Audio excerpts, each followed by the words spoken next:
This is an international podcast transmission. Is anyone out there?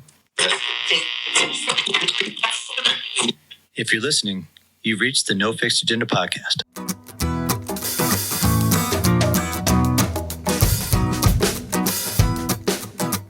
Hey everyone, welcome to No Fixed Agenda, presented by Bubs Naturals. I'm Jeff Stoner. And I am Omar Hernandez. You are Omar Hernandez. The average, everyday Mexican superhero. That's I think I got that down now. That's right. I still need to come up with a good acronym for that, though. We're having a fun conversation today. Yeah, and it's a very light conversation. We're talking to Billy Daniels, who is the owner of American Heroes and Brew here in Carlsbad, California. I've known Billy really since he opened up his restaurant in Carlsbad, and I wanted to bring him in because he's got a really good story with his restaurant and how he has brought in really service members into this whole entire deal. And like all acts of service, all service, service. So firefighters, police, military. Yeah. It's really cool what he does to support service members or service industry altogether. Like he had said in the episode, like every month they do a different service member. Now it could be a teacher. Yeah. It could be therapists. Yep. It could be police officers, military, whatever it is, profession based in the service industry.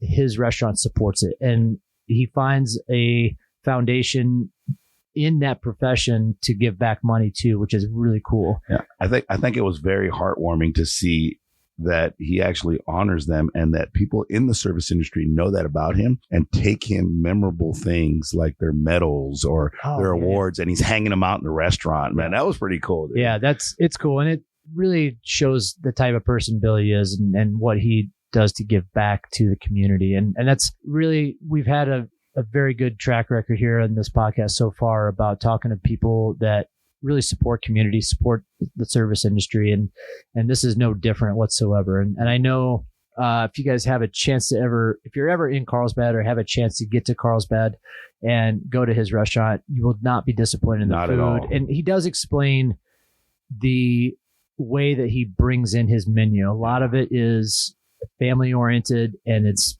brought in from original recipes from across the country, which is from really amazing. His grandma and his mom. I'm like, dude, these are family recipes, right? And he's talking about top ingredients, and it's very similar to a lot of the restaurant or coffee owners that we've had on the podcast. It's like a growing theme. Quality is thing, and services thing is paramount. Yeah. And so, I mean, overall, just a fun conversation. I think the coolest thing is he didn't know that we could cuss in this thing. Yeah. We can cuss. So when I still see him in the restaurant, he still talks about that moment where he realized that he can say whatever he wants and he's not going to get censored for it, which I love about him. And so anyway, I hope you guys enjoy this one. It's a really fun conversation. So please, Billy Daniels, here we go. This is No Fixed Agenda, brought to you by Bubs Natural. Their mission statement is simple: live better, live longer. Bubs helps fuel people to reach their maximum human potential through supplements sourced from nature's highest quality ingredients, while giving 10% of all proceeds back to charity. Learn more about their NSF sports certified collagen peptides and electrolyte drink mix at bubsnaturals.com.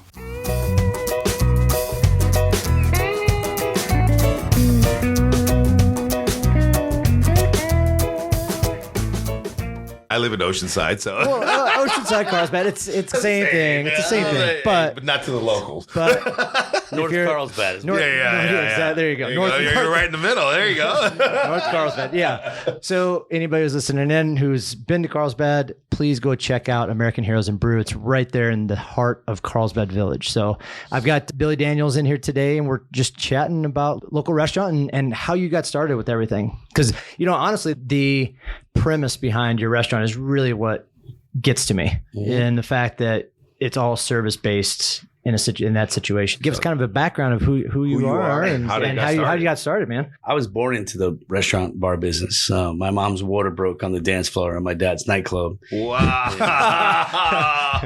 To which I got reminded of every birthday to the song Sugar by the Archies. So I had that going for me. You grow up in a family like I grew up in. They owned a really famous nightclub north of Philadelphia called Bill Daniels Rock Palace, which I am named after my grandfather, who opened it in the early mid-60s, I think. And it was a place that showcased bands like ZZ Top and Foreigner and Billy Joel played there. Okay. And so I grew up in a family. It was interesting. As a little boy, I noticed that we got a lot of extra attention everywhere we went. Dry cleaner would come around the corner with the dry cleaning. Yeah. Owner of the restaurant would come to the table. Wow. And I turned to my grandfather and I said, "What do you do?" And he said, How old are you at this point? I was probably like 5. And my grandfather says, "I'm the host of a real great place that brings people together. They have great memories. They get drunk. They meet their ex-wives. And that's what I do."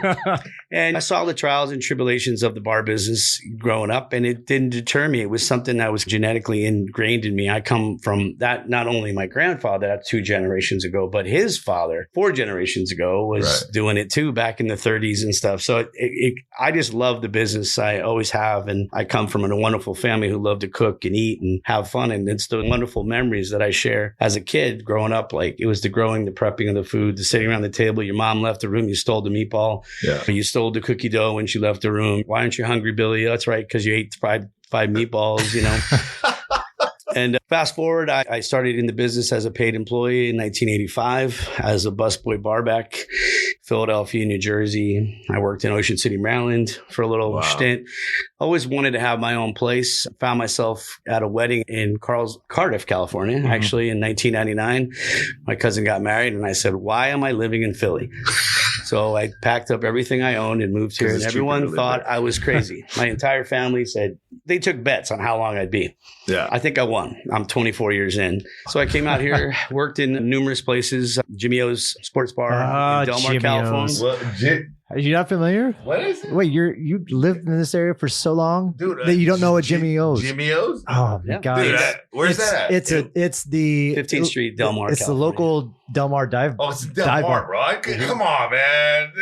But hey, it was one of those places that of Del Mar places. And I tell you, Jimmy is one of those places. It's almost like a cockroach. It just continues to go on. And for all its ups and downs and the good times that I've had there, it's funny. Every time somebody brings it up, I'm like, that place is still going. And it's institution. It's an institution for sure. And started there in the very beginning. It was only open a few months when I started, and we built that business, Keith Nordling and I, one customer at a time.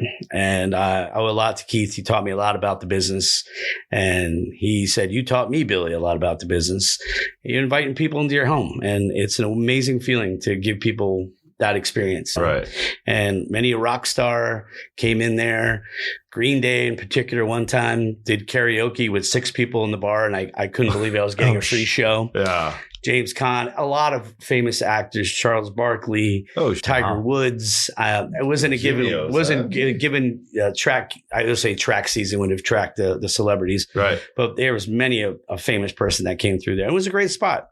I felt it was my Studio 54 days. Wow, that's how I referred to it. It had its moments for sure. It was, and what's crazy with it is Del Mar has gone through so many adjustments as far as a city goes, with them building out Del Mar Highlands and One Paseo, and Jimmy O's in downtown Del Mar. It's still there. It still thrives. It still does a good job. And it's got just like every bar that's that old, it's got to have its moments where it's really busy and really quiet, but it continues to just thrive in that environment. And it is a cool spot. It's just funny. I didn't know you worked at Jimmy O's. I worked there, and I worked for Yogi's. And another one. Oh my God. It was Yogi's, Jimmy O's owned by the same guy. Okay. And we had a great run at sports bars. We great clientele, hundreds, thousands of customers, thousands of people. You know their name, they come in, their drink, they sit in a particular spot. Junior Seau was one of our regular customers. What an amazing man he was. So that's where I honed in on this idea of American Heroes. And there's a lot of meaning behind the name. So during my stint at Jimmy O's, anytime there was a World Series or a Super Bowl, because I love food and I'm a foodie, wanted to try to cater to that particular genre. Like if it was Philly playing, I got cheesesteak sent out. Chicago, I wanted to do the Italian beef because I wanted that local customer base to go, God, I can't believe you made the sandwich just like my hometown. Yeah. I'm watching my hometown on the TV. We're going to win. And I said, American Heroes, sandwiches named after cities they're specific to that were named that they're famous for. Correct. I said, but it's so much more than just a sandwich called a hero. Because growing up on the East Coast, my stepfather was from Brooklyn. So we called sandwiches heroes a lot, and our hoagies. And I said American Heroes, but I wanted to really concentrate on the people that do the job to keep us safe in the world. It's not the same world after 9/11, at least in my world, the crazy stuff on the news anymore. So American Heroes is hero sandwiches, also hero people, military first responders. We have a pillar of heroes, I call it. It's a wall of all the badges and coins from all military first responders. And I get them throughout the country. People send them to me. People bring them in. Old timers will give me their Vietnam coin or their badge. Yeah. And I always say that badge is a story. It's a story of a person. It's a story of a trials and tribulations, a story of a person seeing and things that no one wants to see. Yeah. But also a family that's behind that person and children and, those kind of things. And I think by putting them on the walls, we show respect to it, but at the same time, we share their stories too. Yeah. I've gotten badges from different things and people are like, oh, this is really important to me, but I want you to have it because I want you to live that story longer. How powerful is that? What does that mean to you, man? That's huge, isn't it? It's awesome. It's a great feeling. I feel very honored all the time. I always say I never serve, but I do value the people that have, and I do honor them more than ever. What was the line that Hector used about service? The service you give to people is the rent you pay on this earth. Something along those lines. Yeah. And so, that's the saying that came to my head when you were talking right now, only because like you never serve, but you actually are serving. Yeah. Never mind that you're in the restaurant industry, right? Yeah. And that's what you do. But when you serve like that from a place of the heart and meaning and purpose, people will feel like they give you something that really meaningful to them. Like I had something similar with Sai. What Sai gave me, Sai is one of our friends. He's a police officer, but his sister passed. And he went and we did this race I think in Dallas, right? And it was December. LA. It was LA. Yeah. It was LA. We did this race in LA and he was honed in and he was doing this for a purpose, right? And so he had never really podiumed at this particular race company and he podiumed third place. And I was like, and so I'm setting up my gym and we have flags from like first place podium, second place podium. Never thought to ask him for his flag because I knew what that meant to him. And I was like, I'm not going to ask him for the flag. And he was like, that'd be cool if Sai could hang his pro flag in here. I'm like, yeah, but I'm not going to ask him.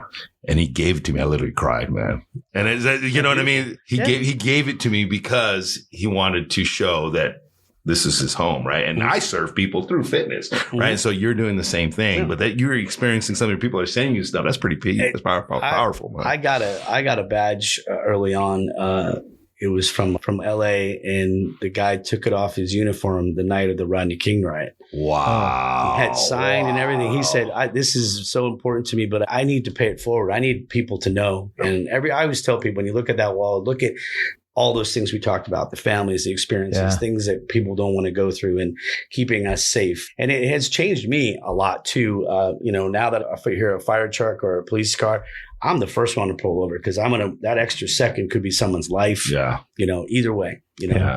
So that was the premise behind that. The restaurant is to honor the first responders and to make a really great sandwich called the Hero. Yeah. And every month I honor a different hero because not only first responders and military are heroes, but everyday people are heroes. Absolutely. So every month that I've been open, I'm going on to starting my 4th year of business in a few days. And I have honored a different occupation for every single month I've been open. I have done, right now it's autism therapists because it's Autism Awareness Month. I've done social workers. I have done dentists, tattoo artists, beauty salons, landscapers. Because to me, if you can get out of bed and be nice to your neighbor and smile and do your job correctly, then you are my hero. So you get that 10% off your check. You get a little love. Yeah. And that was something I wanted to do. I never thought that I would be in this position. I think giving feels good. And I didn't realize this as a young man, and I've learned more in the last few years, is I get so much more satisfaction of giving than ever receiving. Yeah. Oh, It is the most, there's best paycheck in the world. It is. what I No, say. I come home and I tell my wife, I said, how was your day? I said, I made 100 people smile today. I filled bellies. I planted a seed. I told a story. I shared a moment. That to me is priceless. I'd say I'm the wealthiest guy in the world that has no money in his bank. I have what I can relate. That's all I'm saying. I have what you call is that's the wealth of, like you said, the rent you pay on earth is, which I think is a great saying. I didn't say that, Hector. It was Muhammad Ali, actually. Yeah, Muhammad Ali. Yeah. He stole from Muhammad Ali. Muhammad Ali stole it. Yeah. Thank you, Muhammad. Yeah. Like I said, we opened we're finishing our third year. I didn't think people understood the concept at first. So there's a lot of educating going on. Sandwiches in the cities. We honor first responders. We have a hero of the month. And people started going, wow, LA, the French dip, where it was created. This is amazing. It tastes just like Philippe's.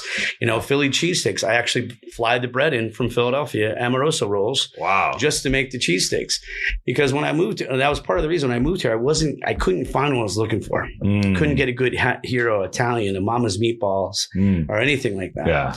So before we opened, my mom had passed away from cancer, and her hospice went very quickly.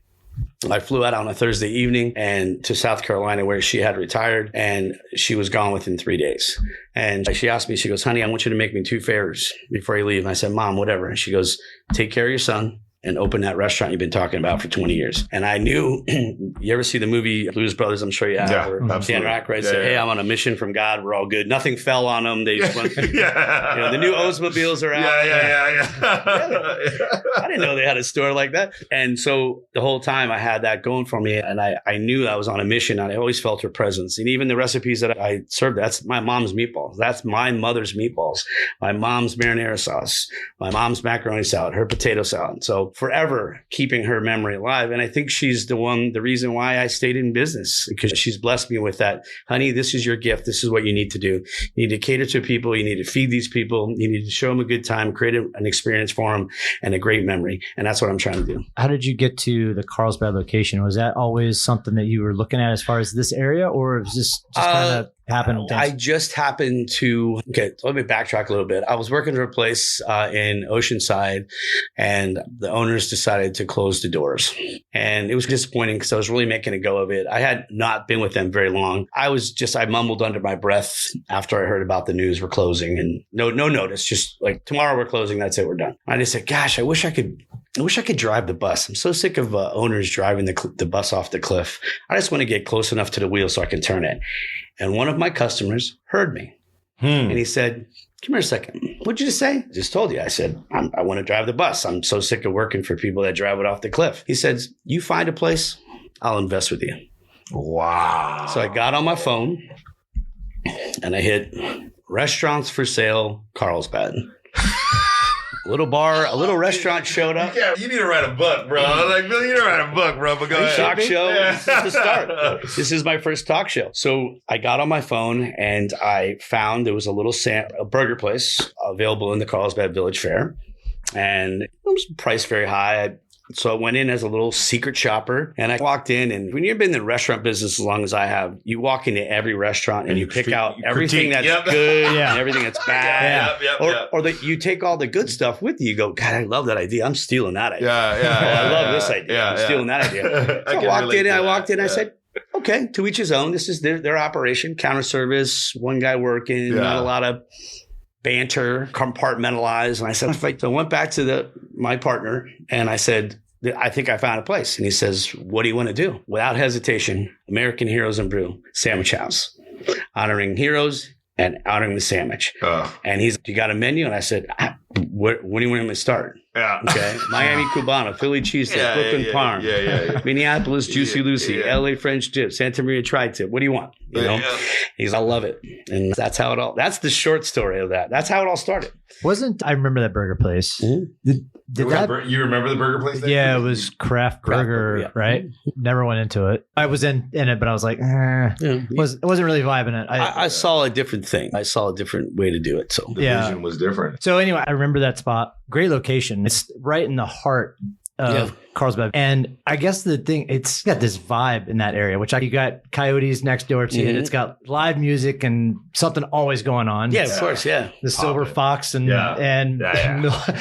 Cougar Spot, right? That whole Village Fair area, there's always something going on. Yeah, and it's got this really cool vibe around that area. And I think personally, this is just me, I think your place fits in perfectly with it because there's not really a lot of again, Coyotes has got it's a regular restaurant bar type of situation where they don't have the vibe and the type of food that you have, and I think you guys fit like perfectly into that. I think space. so too. I think that American Heroes and Brew is an amazing thing. I'm in the process of I've already trademarked the logo, the imagery to own that. Trademarked the words "Hero Up" because my partner, actually the one that created that said one day when we were doing construction, he's like, "Hero Up," and then I'm like, that sounds cool. Let's see if we can register that. So I'm thinking, gosh, somebody's got to have it. Military, there's got to be somebody that's got it. Nobody. That's cool. American Heroes and Brew, now registered patent of those two words. Wow. Which is great. So I always thought that this concept would work anywhere because I love food and I would love to go to some place that had everything I loved. So I wrote this menu hungry. And if you ever gone food shopping hungry, you know what I'm talking about. That's You're like, I got to have that. As a fitness coach, you tell people not to do that. And I think it's in the world we're in and this crazy politics and crazy wars and things like that. It's a comfort. I get a lot of people that tell me how comfortable it feels. And I don't know if that's just hey, welcome in. We treat people like people. I think that's a lot of it, right? You've got the staff and yourself are very welcoming. But I also, again, I go back to that space. Like a space actually fits what the actual product is. I think it's almost one of those things where if the space was as big as your next door neighbor, I think you lose a little bit of that. I think so too. A little bit of intimacy you lose size. the intimacy of what the brand and the product actually is and what you're serving. I think I think it makes, as you said it before, like you're welcoming people into your home. Whereas people walk in, they know exactly where they want to go sit. They know exactly what's going on in the place. There's no, what's going on here? And it's true. So I think overall, I think you guys have really nailed it as far as what you're providing with everything. Oh, thank you for that. That's just a customer perspective. He comes 5 times a week. But I've only been a few times. Both times I've gone, the sandwiches and the burger was great. I think good food resonates, man. You feed somebody, it's like a song comes on the radio and reminds you of a person, place, or a thing. That's what food does to me. I taste something like, oh my God, I'm back there. I'm in the spot. I remember this smell. And I never thought that was my thing. Like food would be my thing. I was in the bar business, grew up in a nightclub. My grandfather didn't serve food at that nightclub. So I found myself coming almost full circle, going back to food is love. And my mom used to say it all the time. Food is love. And you feed the people you love. And the most important thing you can do for another human being is feed them. When you feed them good shit. I have a lot of people come in, they're like, oh, you're not going to be able to make what I like. Or I'm from Philly. They don't make cheesesteaks out here. I'm like, just give us a try. Money back guarantee. 2 bites in, the guy's like, you got it. You nailed it, kid. You nailed it. And that's such a fulfilling thing when you say you're rich beyond belief. That's the richness that I feel. That is powerful. But I want to rewind. You said something. 420 means something to me, and I understand 420 from a lot of people means a lot. Means something to a lot of people. Right? A lot of people. But 420 and the love of your mom means something to me. You literally gave me chills. I had a little bit of a tear coming down my cheek. Why? My mom passed on 420. Oh wow, that's crazy. Okay. And why I started my business was the same love of my mother. And so I literally got emotional when you were talking to me when I was hearing the story, because I think there's something very significant from a mother's love. And my mom always told me that I was smart or that I could do these things. And I never once in my wildest dreams did I think I was going to be of service to people, because I fucking hated people. You can curse on this show? Yeah, absolutely. Bro. Fuck yeah. I wasn't sure we could. Oh yeah, man. You can say whatever you want. Yeah. So because I hated people, right? Drop those F-bombs. Yeah, drop the F-bombs, bro, for sure. Yeah, for sure. But you fucking got it. Yeah. There we go. Because I hated people, right? Mhm. And now here I am. All I do for a living is love people. It's a great feeling, isn't Right? it? It is. I love making people feel good. And it does feel good. And when you're genuine and there's a lot of passion in what I do, you know, as I was saying, it's my strength and my weakness. Yeah. I am so passionate about what I do. Oh, I'll defend it to the end of the day. Yeah. I think generally people, when they hear my story and they tell the story, I tell them about the restaurant. And there's a lot of things in the restaurant that have a lot of symbolism. Correct. We have a picture of a firefighter, Carlsbad Police Department honoring 9/11. Yeah. I have a father. This is pop art, of course. It's pop art. It has a father and a little boy Wow. looking at a sunset. Because you know why? Your father is your first hero. Yeah. And then I have images from another local artist named Sean Baker. You'd recognize him. He did the mural on the Big Pigs liquor store in Carlsbad, around the corner. Right So on the corner, Sean is yeah. a live action artist. So he'll go to I think he does like the world champion poker in Vegas, and he just doodles, but he'll doodle you like as you're doing your thing. Just shoving And a hero he down. did. I tried to get in his head and he tried to get in my head. I said, what are you looking for? I said, I need symbols from the cities the sandwiches are from. Does that mean anything? So he gave me a Brooklyn Bridge, a Philly Love Park, a Rocky, an Empire State Building, a DC, a Miami. It's just symbols in there. And then in those little symbols, he hid things that are important to my wife and my son and myself. My son is on the spectrum of autism and he's nonverbal. So that little, every time I see that, it's like, I get it. I see my boy or something. And that's why I give a lot back too. Speaking of autism, I work with the Carlsbad school district, and a few times a week, I bring the kids from transition into my restaurant in the morning to clean. Not a lot of people know that. Wow. I do that. I do it because it helps me to understand my son, and I'm trying to pay it back for these kids to try to give them a place to learn something, a trade that they can take on and go somewhere else. And I have a bunch of wonderful kids that come. Wow. That's cool.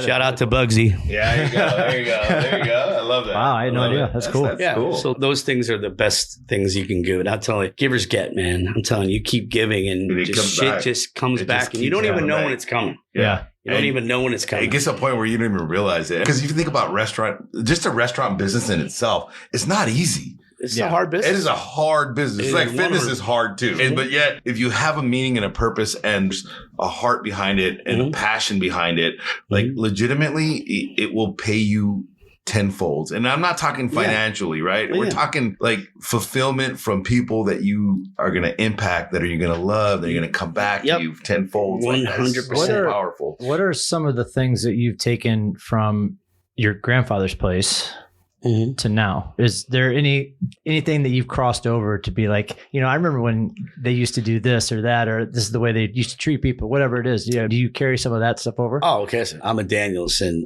our last name's Daniele. So I have this Italian, Scottish. My mother's Scottish, and I'm Italian. So I bring this to it. My grandfather stood at the door wearing his Elvis Presley toupee and these big. I mean, my grandfather was more than life to me. He was like my father, everything to me. He was the best. And I always remember him standing at the door. And sometimes he would send, I could call over to the nightclub and he would send the door guy to come pick me up when I was 8, 9 years old. And I would just sit on his lap at the nightclub. And everyone that came in, gave him a handshake. Everybody, all the girls came and gave him a kiss. I got little cheek kisses. I guess if anything, I took his showmanship. He always had a funny, showbiz, there's, it's showbiz. The show is on. Yeah. That door opens at 11 o'clock on Monday. It's showtime. There's no turning. We can't go fix things.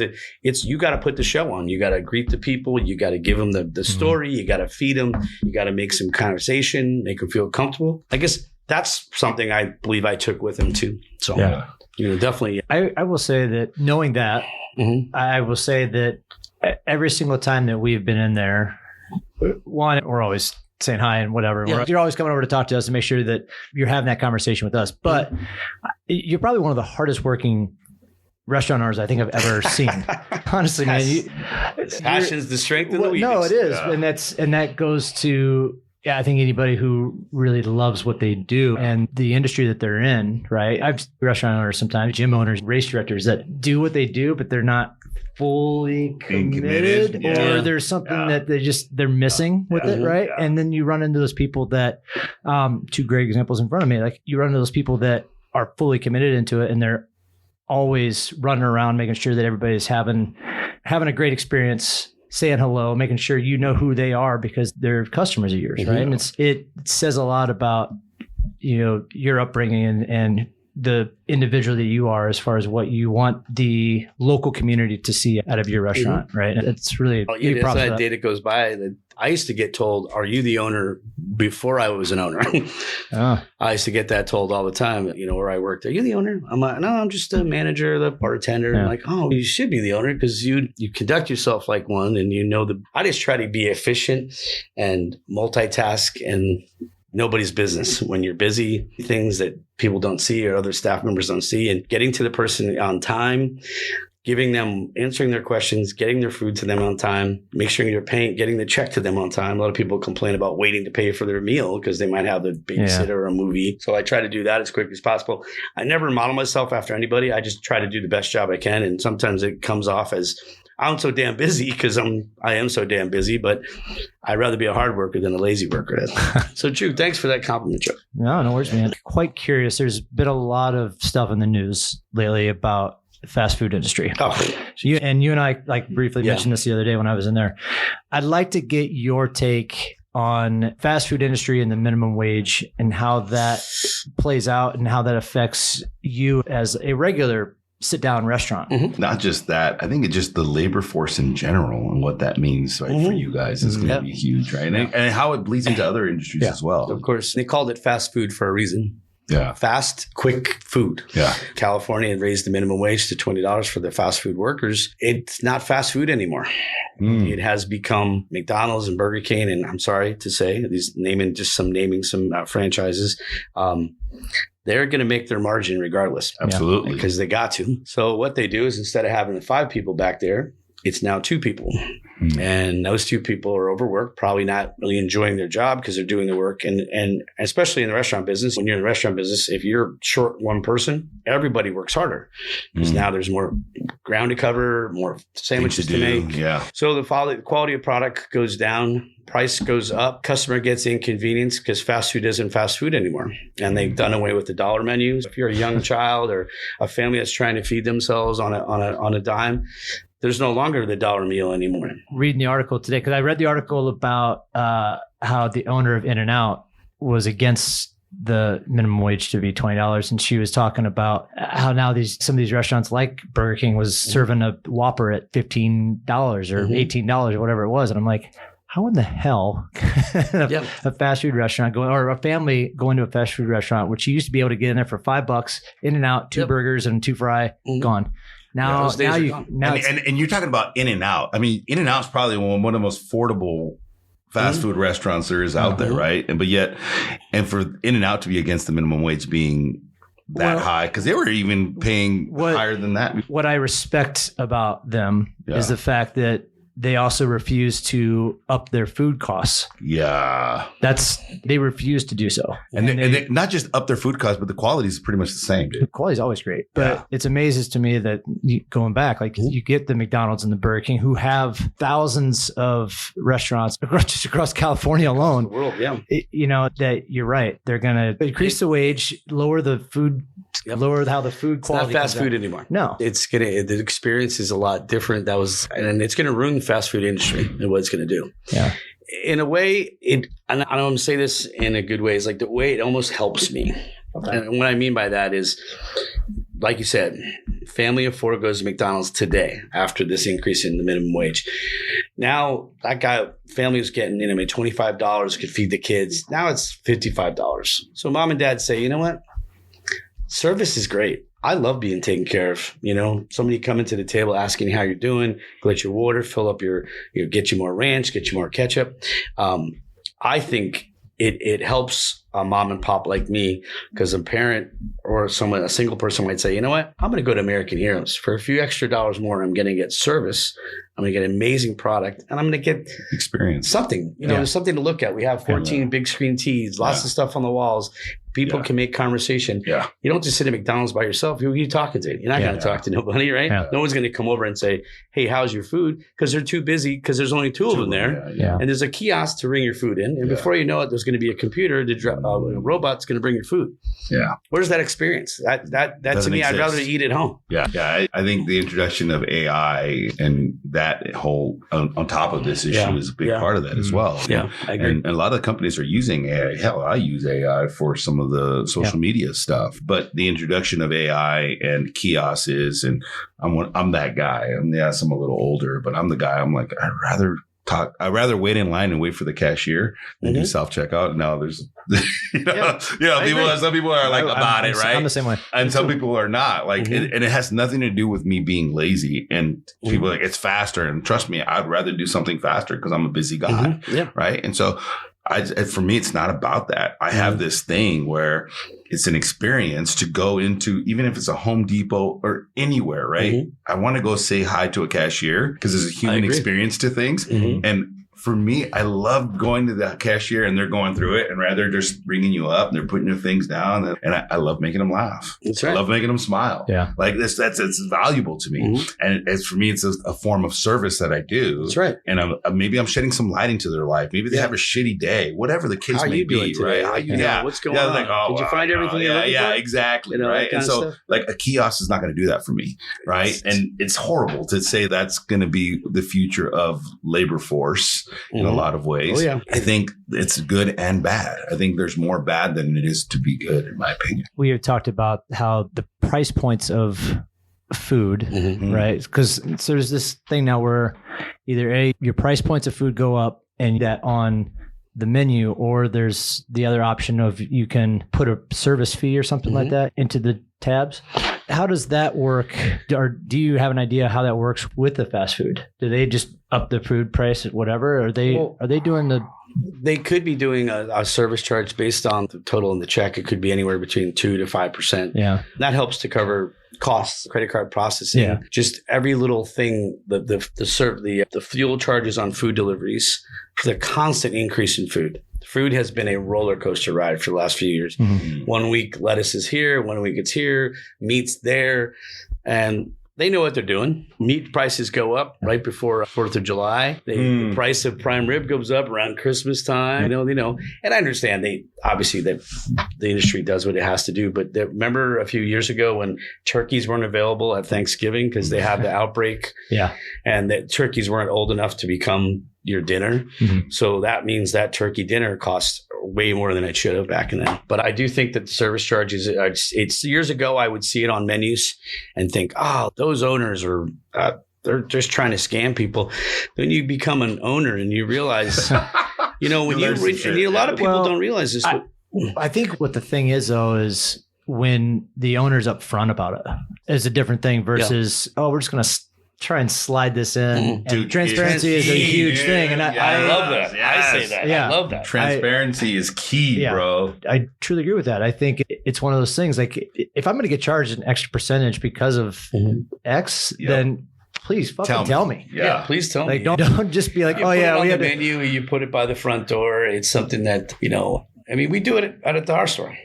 Yeah. I do it because it's going to keep me alive. A lot of people that come into the restaurant and never been in the restaurant business don't realize that food prices, labor prices, this minimum wage just went up to $16. Back in Pennsylvania, when I started bartending, I made $2 an hour to bartend. Yeah. So an owner of a restaurant back in Philly could have 10 guys working at the same time. Level of service is great because you got 10 people working. Yeah. He's not worried about front of the house. He's $2 an hour. Half the time you never even got a paycheck because you didn't make enough money with your tips and you got a negative paycheck half the time, back there. But I personally do it because it's something that needs to be done and it's becoming more regular and more accepted. And I'm very transparent. It's on every single one of my menus. On my website, there's a sign at my door, and I am gladly take it off the check if you'd like.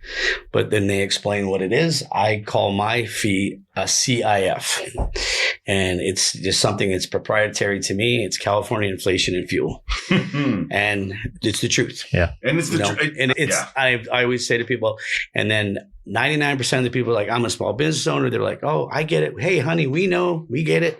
We know what it's like to do business. The people that are going to support you no matter what, like the Jeffs and people that come in, the regulars, they're going to do it because they're doing it for you. And they understand your brand and they understand that they're supporting you as a business. Like, it doesn't matter what fees. And I've learned that. I struggled with a lot of imposter syndrome when I became a business owner because I come from nothing. And I was like, I can't charge that. People aren't going to want to pay that. But then you realize the product that you're putting out as a person, as a coach, as a whatever it is you're doing, as a restaurant, and the people that are coming to you for that are going to value that. And if you sit there and you're transparent about it, hey, look, I charged a certain amount for a race prep program that I put together, and I realized that I lost my tail, dude. I lost my ass towards the end of the program. And so I had to increase my prices. And I was like, people that are going to do it, they're going to do it. I was like, people are not going to buy it. And they did. But because they're not buying it because of they enjoy it. Nobody wants to pay more, but they're doing it because they see American Heroes and Brew and what it is. And they're going to do that. And they're going to support you no matter what. It's all over the place. Look, next time you get food delivered to your house by DoorDash, take a look. Take a look. Oh, yeah. There's a flat fee on there. And I'm not minimalizing the fee at all. I'm just saying that fee is not for me to go on vacation. It's to help to offset the cost of doing business in the state of California. That is all it is. And it's a percentage, 40 cents on $100. Correct. I mean, it's nothing that's going to break the bank. It helps to do that. I think a lot of people, when they throw their credit card down, which 99% of people do, there's no cash anymore in the restaurant bar business. They're like, oh, my tab's $20. And they think tomorrow, the next day, or 2 days later, when I get the $20, I get the 20 in my bank. No, I get $17.98. Yeah. Because there's a 2 to 3% credit card processing fee, which is, I think, murder. They're killing us in that business. And how do you recoup that cost? How do you recoup the cost of the fuel costs to get the food delivered to the restaurant? How do you offset the cost of when meat goes from one price this week to another price next week? I can't continuously reprint my menus. So I try to price it according to what the real value is in there. And there's a very small margins in the restaurant business. Yeah. And I openly said that restaurants are hard to do, but I haven't always been in the fitness industry. I was in the transportation industry for 23 years. And so when the fuel went up, it's very similar to the minimum wage, right? So for us, fuel was the driving force to get the product from how do you get to point A to point B? Right. And so when fuel went up, I remember this, it was like $2 to $2.50, and then it shot up to $3, and then $0.08, and then everything went up to $4. And so towards the end of my career, or the middle of my career, we were doing contract drivers. So contract drivers, they pretty much ate the expense of operating their vehicles. And so they bought a shipment. So if I said, hey, I have a shipment going to American Heroes and Brew, you want to do that? This is what it's going to pay out. And so they would literally pick how many shipments they wanted to do, and it hopefully covered their cost of operating their vehicle. They made less money. Right. And so they did. And some of them made a killing. Some of them did not. And when we got into like home deliveries, but all that to say was, it was a premium to do certain deliveries, but not all deliveries were premiums. And so they were like, how do we price this? And it came down to a fuel surcharge. And the surcharge was like a thing, man. It was like a thing because they could not operate their businesses without it. Because gas went from $2.50 to $4.50 overnight almost. And so this is the same thing that we're seeing now with the surcharge. Look at the invoices when they come through from the food purveyors, when they come to the restaurant, and you look down and what it costs you, and then there's a giant number underneath that said fuel charge. Yeah. How do I put that into my cost of my product? Right. How do I figure that out? Right. I need to do a service fee on every check that comes through. Every check that gets rung in has a service fee. Right. And that's going to help me. And I think when the public, I do have something over at the restaurant where I have a list of things that this is what this covers. Right. California overpaid unemployment insurance. Guess who's paying for that? Small business owners. Oh, yeah. Even though I had nothing to do with it. But they just tack the charge on there. Got to come from somewhere. Hey, you're an LLC? There's an LLC fee based on your sales. It's going to be $6,000. I didn't know about that. Why is that? Why can't I just be an LLC and like the fuel charges and everything else? And the supply chain is getting better. in the very beginning when we opened, it was very difficult to get products. Some things were out, some things weren't available. Well, because it was time. And so you want to talk about, I was thankful that I was not in the logistics arena, dude, when COVID hit. I was like, the port shutting down, bro. It was horrible. I was getting calls. Out in the ocean, just dude, I was getting calls. They were like, hey, Omar, do you want to come back? Hell no. Absolutely not. We need someone. No, thank you. I had nothing. I enjoy my health and fitness. Please leave me alone. Like, it was horrible. So, yeah. That definitely, it does help with the restaurant, and to make it quick, it helps. It helps to offset the cost of doing business. And like you said, you have a magic crystal ball. I can't see what comes in the door. I can only control the controllables. I can control the products I buy for the price I'd like to buy them for, and I can control what I labor.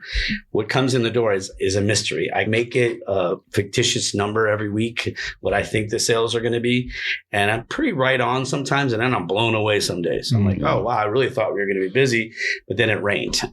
Or we're doing the race last weekend in Carlsbad, and I thought it's going to be a banging day. And there was a lot going on. And I think being on the backside of the village, I didn't get as much exposure from the races I'd like to, but a lot of walker buyers. But it was a really great day, and it was a learning experience. So every time you work an event or you try to do something, you learn for the next time. Okay, let's try this next time or whatever. So I did learn a lot. Jeff's smoke up front really helped a lot. I'm sure you got a lot of looky-loos. Helped a little bit. I don't know if my moke brought in a lot of people to your restaurant, but no, I appreciate the promotion, though. Thank you. If you're ever in, where's the moke at right now? Well, moke is in my garage. What the heck, dude? I can't get down there every day. Yeah. If you see, it's this weird Jeep looking thing. Yeah. It's pretty cool though. M-O-K-E. Carlsbad moke rental.com. Yeah, you got to go check it out. Jeff's been trying to get me to get on there and but I'm Mexican, so I always have 20 people with me. Yeah. So I don't think it sits 20. I think it sits 4? It sits 4 if you're lucky. If you're lucky. If it's you and me, it's just us two. It's just us. And the front seats are removed. Sitting in the back, 100%. It's sharp looking. You got a lot of pictures. A lot of people taking pictures of it on Sunday. Yeah, it's a very unique thing. What I need, though, is I need those people to upload those to social media so I can have some photos to show off. Problem. People want to take photos. That's great. They don't share them to me. Share them, yeah. Sure. Terrible. Well, do you have a moke IG thing on the moke itself? Yeah. Oh, yeah. Right. Yeah. I'm a marketing guy. You're better than I am. Shit. I know how it works. We're talking about how this would affect the workforce, like the extra $20 an hour. Correct. What I got, if what you do is you have a lot of people that come into the restaurants like, hey, I can't afford $20 an hour for an entry-level kitchen. $16 minimum wage. I'll start you at 16. I got to see what you're about. I see what your training levels are. And as you grow, we grow together. Your increase in pay goes up as more. Because that's that's how I pay. That's how I gauge people in the kitchen. But now McDonald's paying $20 for an entry level. You don't know how to do anything. How does that work for me? Doesn't. Because I won't be able to get the quality employee I will.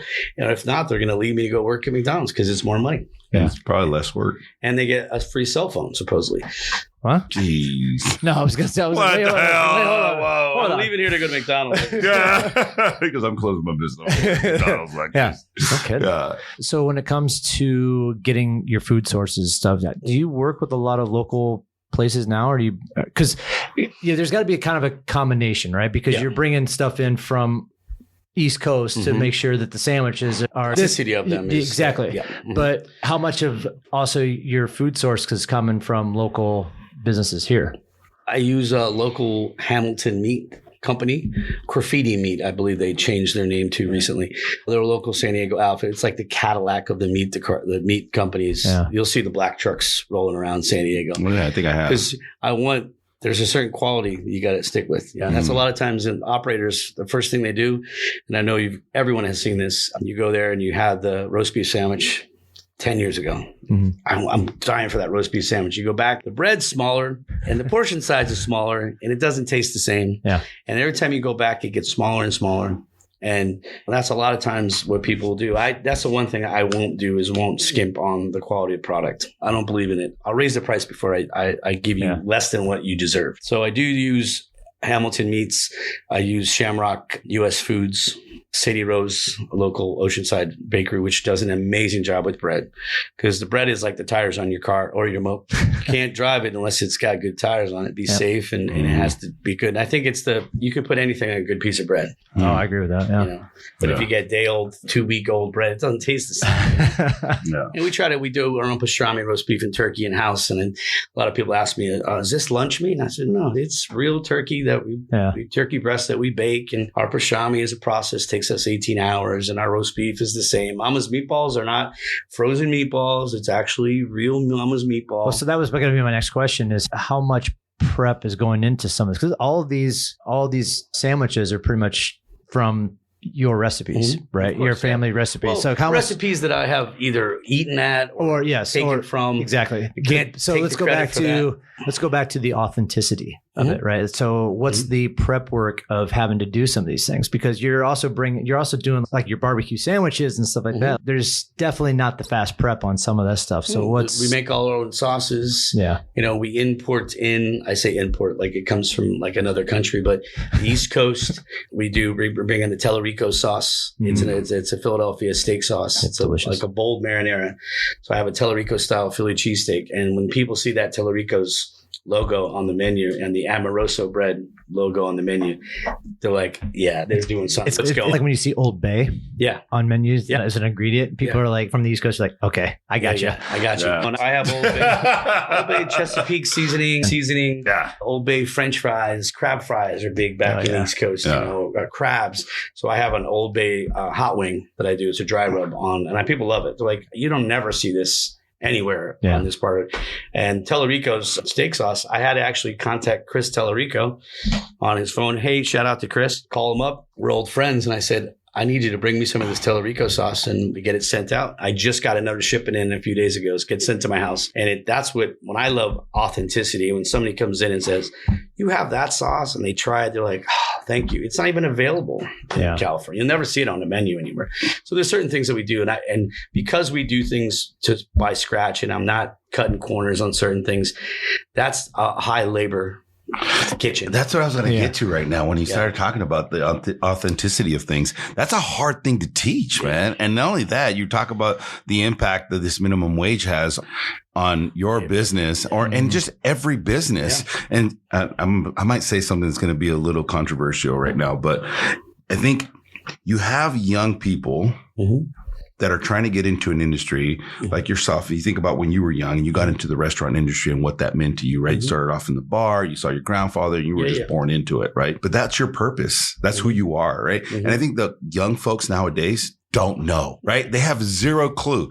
And Mike Hazel, we interviewed Mike Hazel, who's an Olympian. He talked about the impact of social media and what that means to people. I think there's a huge impact in just what people see, young people are seeing on social media and what they think they want to do and what their true purpose is. Like I coach a lot of people and they're like, what do you want to do? I have no clue, but I'm miserable. I'm like, dude, it could be as simple as being an amazing server at a restaurant or learning how to make mama's meatballs and bringing happiness through people through a meatball. This is something you don't get by increasing your minimum wage because there's no hard work into it. There's no value to it. And so the controversial piece of it is get your heads out of your asses. If you don't know what you want to do, go try some stuff. And if that means you're not making $20 an hour, because the $20 an hour is not going to bring you happiness. It never will. And doing so something that you love to do. Give me exactly. And I would do it for free. Hector talked about this when we interviewed him, and it was like, hey man, do it. What did he say? Do what you love and you'll never work a day in your life. I said, that's bullshit. Do what you love and you'll work every day twice as hard every day of your life. This is the truth, right? And so raising the minimum wage, although I get it, some people voted for it or whatever, however that came about, it's not the answer. Not the answer. It really isn't. You made it easy. You made it easy, right? And you made it to a point where these young people are going to come in, they're going to be like, I'm making $20 an hour. I'm going to go friggin' whatever, right? But some of the most people that I've mentored in my logistics career and even in the fitness industry are not making $20 an hour. They're not. It overall hurts. And I think you tacked on to a little bit is like you get these kids that are coming in or young adults that are coming in getting $20 an hour, just sit there and put fries in a basket. And they're like, yeah, I worked in the kitchen for a while. And then when they come to somebody like Billy, and Like, where's my basket? and you're like, Where's my basket? you did what? But I made $20. Why would I go back to 16? Yeah. And I think that it definitely like deflates what the somebody who's really trying to be a cook or a chef or work for a really good restaurant or whatever. It takes away that a little bit. Oh, dude, It sucks. I have a story, and I'll make it short. But I know someone who went to go work at McDonald's and got fired from McDonald's. He went to work at McDonald's and got fired from McDonald's. And I thought to myself, I'm not going to say he or she. This person was young, and I said, "How do you get fired from McDonald's? Like, you literally how do you get fired from McDonald's?" And I said, "Why did you get fired from McDonald's?" They had me doing too much. And I stood there and I go, wow, like I wanted to scream. Like when they told me the story, I was like, no effing, there's no fucking way. Yeah. Like, how is this possible? And I'm like, we have a generation of people that have a huge impact on our world. Mm-hmm. And we're making them into soft people. Yes, we are. 100%. Quick story. A friend of me and my wife's girlfriend's boyfriend wanted to start his own business or get in business. And she said, Tammy, do you mind if my son comes by to talk to you? Because, you guys started out with the restaurant. You opened this restaurant from, a piece of paper to a what real it is. restaurant. Yeah. I said, sure. So he comes by and I didn't stop working. I was setting up the restaurant. I said, you're welcome to sit at the bar. We're not open yet, but I'll chat with you while I'm doing my setup work to get the restaurant open. Multitasking. He's so tell me, Billy, what it took to get where you're at. I said, 30 years of hard work. And he looked at me and he goes, oh, no, really? What did it take to get here? 30 years of fucking it up, dude. I said, 30 years of hard work. And he's like, I want to open my own business. And I said, what kind of business? I don't know. Good Lord. I said, what would you like to do? He said, I may be a concert promoter.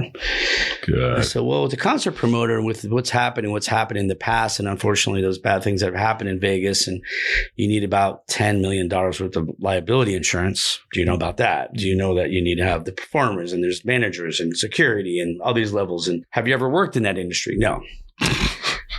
So as I'm cleaning and stocking and getting the bar, I'm cleaning and stocking the bar and getting stuff done. And I could see the disappointment because he wanted me to give him the quick answer on how to be the most successful guy in the world. Dude. And I said, okay, this is how you can be successful. Is there something that you do real well? Are you the best? Does everybody love your chocolate chip cookies? Yeah. And everybody in the neighborhood's like, gotta have your chocolate chip cookies. They're best chocolate chip cookies. I'm sending them abroad. I said, there's an opportunity for your own business. Yeah. You enjoy cooking. People enjoy your product. Let's do that. Yeah. Or let's make a product better. Yeah. Maybe you found a new doohickey on the cell phone cover that doesn't allow it to get the corners all ripped up. Yeah. Improve on a product and do something that you're passionate about. And I said, if you have an idea of what you like to do, like you want to be a concert promoter, go work for one. For a long fucking time. I did use the F word. Yeah. And when you work with them for a long time, you can think of things that you can improve on or better, or you're learning on their dime on how they do it. You can branch off and do your own thing. Mm-hmm. I said, that's how you're going to get there. He stomped out like a little kid, just dead, and slammed the door behind him. And because he was looking for me to give him, like, this is how it happens. The epiphany moment. And I literally, that I have never heard from him again. Yeah. I'm not talking to that fucking guy. He tells me I need 30 years. That's going to be like, I'll be 48 before I make dollar number one. It's not happening. Yeah. And I came home, I told my wife, and she just laughed. She's, oh my God. That's the craziest thing. Yeah. And it's really, that's what I see out here. When the young people that come into the restaurant, they're constantly on their phones. There's no communication at the table. They're almost really awkward in social settings. Yeah. You walk over to a table of teenage girls, boys, whatever. Mm-hmm. What can I get? The heads goes down. Are you talking to me? Would you like some water? Why are you yelling? Like I ask them, hey guys, can I get you something? They look to each other. Oh my God, do I talk or do you talk? Or put the cell phones away, mom and dad.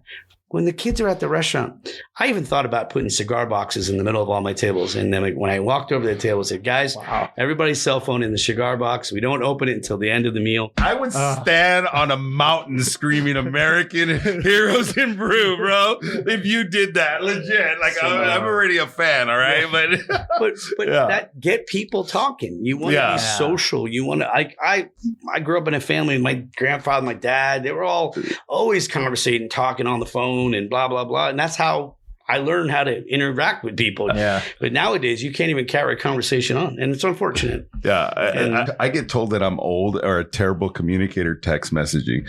You've told me this. Because you know what I'd rather do? Instead, it's like, everyone's like, my answers are like, the paragraph, and I'll put okay. Or look at, I love it. Look what I got. Look what I get. And then I just put a thumbs up. And I'm like, you know what I say? Pick up the phone. Yeah. Jeff's relating to you right now so bad. Yeah. Even my wife will text me all these things and I just do okay. And then she puts, is there anything else but okay you can say? The best thing that the phone companies did was put those little icons. Thumbs up, thumbs down, heart, whatever. Best thing that phone companies did. The middle. I love the poop one. That's like, how's everything? Poop. You know. It's so two dimensional. You can't read through it just because and they don't understand what you're doing. But you're instant. You're busy, and somebody texts me during the day.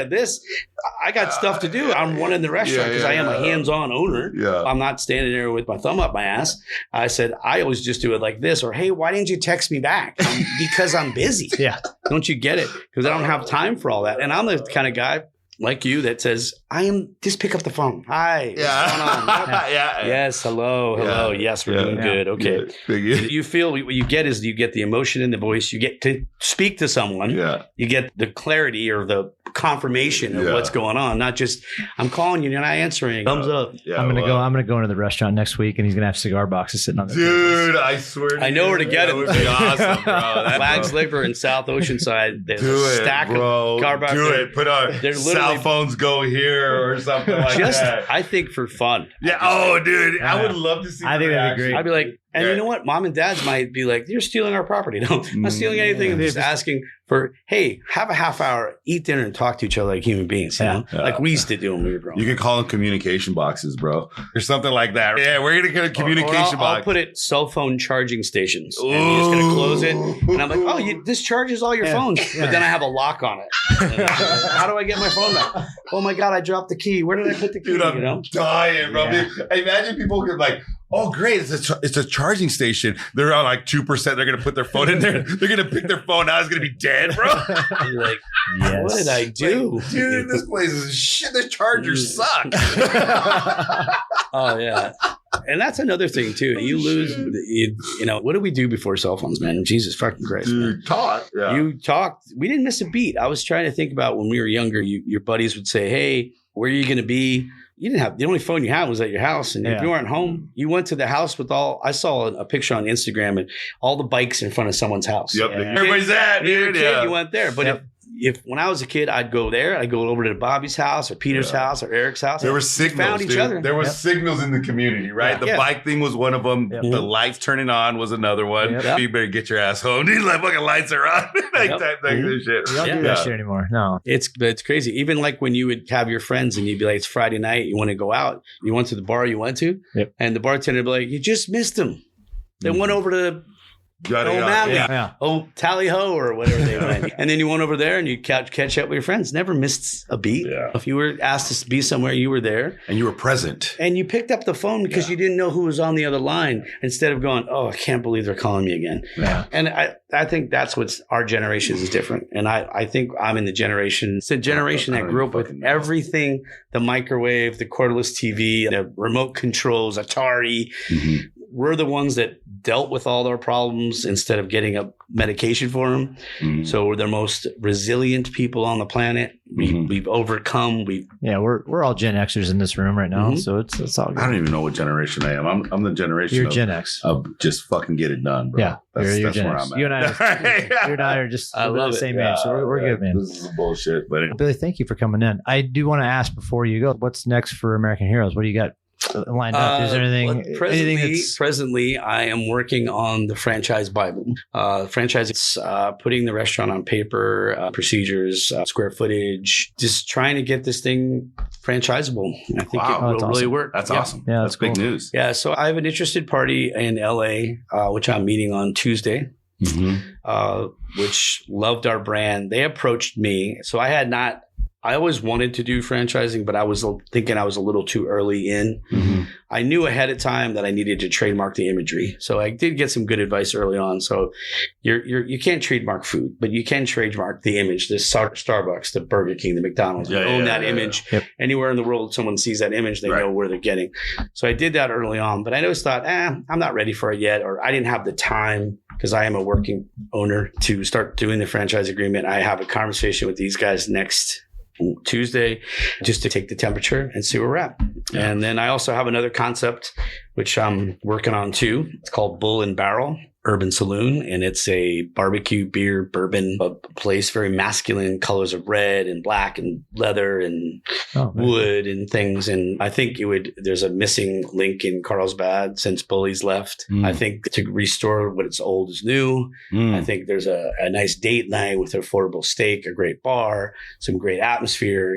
I think that's another channel I'm working on too. So, are you worried about franchising losing the meaning behind American Hero? No, I think in the franchise agreement, I asked that they have at least 2 years of restaurant experience.